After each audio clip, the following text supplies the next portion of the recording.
ময়দা ছাড়াও যে এত সুন্দর কেক হয় সেটা আমি না তৈরি করলে বুঝতেই পারতাম না। সত্যি বলছি। এই যে দেখতে পাচ্ছেন নরম সফট খুবই মজাদার একটা কেক তৈরি করে আজকে আমি আপনাদের দেখাবো। তাও আবার বিস্কিট দিয়ে।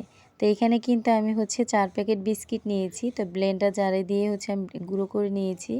আর এখানে কিন্তু একটা ডিম নিয়েছি আর ২ চামচ চিনি দিয়েছি। দিয়ে এখন আমি এটা ভালোভাবে এটা মিশিয়ে চিনিটা গলা পর্যন্ত আমি এটা মিলিয়ে নেব। তো এখানে কিন্তু বিস্কিটের গুঁড়াগুলো আমি দিয়ে দিয়েছি।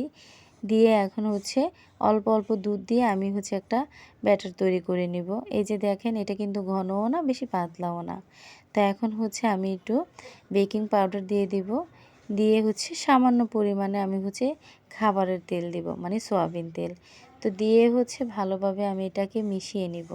তো আজকে আমি কিন্তু নতুন একটু পদ্ধতিতে মানে এই কেকটা বেক করব। তো সেটা আপনারা দেখতে পারবেন।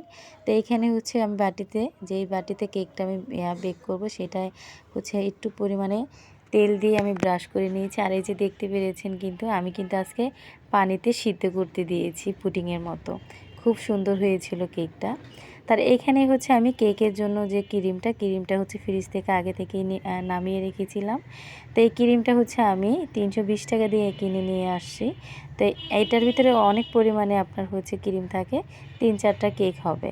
তো এই যে দেখতে পাচ্ছেন আমার কেক কিন্তু হয়ে গেছে। এই যে দেখেন একদম ক্লিয়ার আসছে। তো আজকে একটা নতুন পদ্ধতিতে কেকটা তৈরি করলাম, কিন্তু খুবই সুন্দর হয়েছে। এই প্রথম কিন্তু এভাবে আমি কেকটা বেক করলাম। তো এই যে দেখেন কত নরম, কত সফট আর একদম ফুলকো হয়েছে। তাও কিন্তু এখানে আমি কোনো ময়দা দেইনি। তো এখানে আমি কিন্তু একটা সুতো দিয়ে দেখেন সমানভাবে কেটে নিয়েছি। সুতো দিয়ে কাটলে কিন্তু খুব সুন্দর হয়, একদম সমান হয়। এই যে দেখেন আমি কিন্তু ক্রিমটাকে একটু মানে ডিপে রেখেছিলাম করে। তো এটা কিন্তু আমি একদম হাতেই করেছি। তো অনেক সময় নিয়ে করতে হয় আর কি। তো দেখতে পেরেছেন কেকটা কিন্তু ক্রিমটা কিন্তু পড়েনি, সুন্দর হয়েছে। তো এখানে আমি সুগার সিরাপটা না দিয়ে আমি দুধ দিয়ে সিরাপটা তৈরি করে দিয়েছি, এজন্য আর কি। তো এই যে এখন আমি এক এক করে ক্রিমগুলো দিয়ে দিচ্ছি। তো কেকটা কিন্তু খেতে দারুণ হয়েছিল, আসলে আমি সত্যি বলছি, নিজে তৈরি করেছি এই জন্য না, খুব মজা হয়েছে। তো প্রথম তৈরি করেছি এই জন্য মানে সেই হিসাবে খুবই ভালো হয়েছে। খেয়ে তো সবাই প্রশংসা করেছে।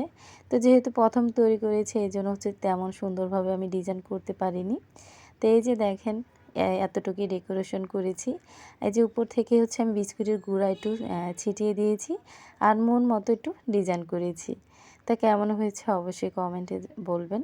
আর খেতে কিন্তু খুবই স্বাদ ছিল, খুবই মজা ছিল। আমি তো পুরাই অবাক হয়ে গেছি যে না, অনেক সুন্দরভাবে আমি কেকটা তৈরি করলাম। আর খেতেও কিন্তু দারুণ হয়েছিল। তো এই তো আজকে কিন্তু ময়দা ছাড়াই আপনাদের আমি কেক তৈরি করে দেখালাম, তাও আবার জন্মদিনের কেক। আর এই যে দেখতেই পাচ্ছেন আমি যে কাটতেছি কতটা নরম, কতটাই সফট হয়েছে।